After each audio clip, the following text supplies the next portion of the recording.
Usual గా ఇంట్లో ఉన్న ఆడవాళ్ళకి వజైనల్ ఇన్ఫెక్షన్ కనుక ఉంటే సెక్షువల్ టైంలో అది మొగుడికి ట్రాన్స్ఫర్ అవుతుంది. ఇంకా ఆయన ప్రైవేట్ పార్ట్ లో గిక్కుంటా ఉంటాడు. ఆ బాధ తట్టుకోలేక మీరు గైనకాలజిస్ట్ దగ్గరికి వెళ్తే ఒక 1 వీక్ వాడమని చెప్పేసి మీకు యాంటీబయాటిక్స్ ఇస్తారు. ఆ యాంటీబయాటిక్స్ పవర్ మాక్సిమం ఒక 3 నెలలు పనిచేసేది. ఆ తర్వాత అది పనిచేయదు.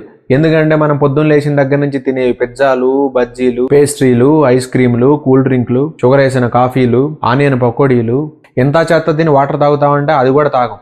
సో ఆవిడకి అది మళ్ళీ ట్రిగ్గర్ అవుద్ది. ఆయన మళ్ళీ గీక్కుంటా ఉంటాడు. ఈసారి మళ్ళీ గైనిక్ దగ్గరికి వెళ్తే ఆవిడ మళ్ళీ తిట్టిద్ది అని భయంతో ఆల్రెడీ ఇంతకు ముందు ఆవిడ ఇచ్చిన ప్రిస్క్రిప్షన్ తీసుకుని మెడికల్ షాప్ లోకి వెళ్ళి సేమ్ టాబ్లెట్లు మళ్ళీ రిపీట్ చేస్తారు. మళ్ళీ 1 వీక్ యాంటీబయాటిక్స్ వాడతారు. మళ్ళీ ఆ యాంటీబయాటిక్స్ మిమ్మల్ని 3 నెలలు కాపాడుద్ది. మళ్ళీ మనం యాసిటీస్ గా మనం తినే దిక్కుమాలని తింటానే ఉంటాం. అది మళ్ళీ రీట్రిగ్గర్ అవుతానే ఉంటది. ఆయన మళ్ళీ గీక్కుంటానే ఉంటాడు. గుర్తుపెట్టుకో, నువ్వు వేసుకున్న యాంటీబయాటిక్స్ అనేవి మీ వజైనాలోని ఇన్ఫెక్షన్ తో పాటు మీ బాడీలో మీకు పనికి వచ్చే హెల్తీ సెల్స్ ని కూడా చంపేస్తాయి. దానివల్ల మీ ఇమ్యూనిటీ పవర్ చాలా చాలా తగ్గుద్ది. ఏమయ్యా, ఎన్నిసార్లు మీ ఆవిడకి టాబ్లెట్లు వాడేస్తావు, నువ్వు ఎన్నిసార్లు ఇలా గోక్కుంటావు, అంత సమ్మగా ఉందా గోకుతుంటే? ఇక మనోడు ఫ్రస్ట్రేషన్ పీక్ స్టేజ్కి వెళ్ళిపోయి నువ్వేం పొద్దున్న లేచిన దగ్గర నుంచి జంక్ ఫుడ్లు తెగ తింటావు, వాటర్ సరిగ్గా కూడా తాగవు, నీ వల్ల హెల్దీగా ఉంటున్న నాకు ఆ వైరస్ ట్రాన్స్ఫర్ అవుతున్నాయి అని చెప్పేసి ఒక పెళ్ళానికి ఒక పెద్ద వార్నింగ్ ఇస్తాడు. ఆవిడేమో డిఫెండ్ చేసుకోవడం కోసం ఇది నా వల్ల నీకు వచ్చిందని గ్యారంటీ ఏంటి, నీ వల్ల నాకు వచ్చి ఉండొచ్చు కదా అని రివర్స్ లో గేమ్ స్టార్ట్ చేసి ఈ గొడవ పెద్దదైపోయి డిస్కషన్ ఎక్కడికో వెళ్ళిపోద్ది. నీకు డయాబెటీస్ ఉందని చెప్పేసి ఆవిడంటే, నీకు పీసీఓడి ఉందని చెప్పేసి ఈయనంటాడు. మీ నాన్నకి సొరియాసిస్ ఉందని చెప్పేసి ఈయనంటే, మీ అమ్మకి ఆర్థరైటిస్, సయాటికా ఉందని చెప్పేసి నెక్స్ట్ లెవెల్కి వెళ్ళిపోతాడు ఈయన. చివరాఖరికి పెళ్ళంతా కూడా కండంతో సెక్స్ చేయాల్సి వచ్చిందని చెప్పేసి తలబట్టుకుని ఆయన,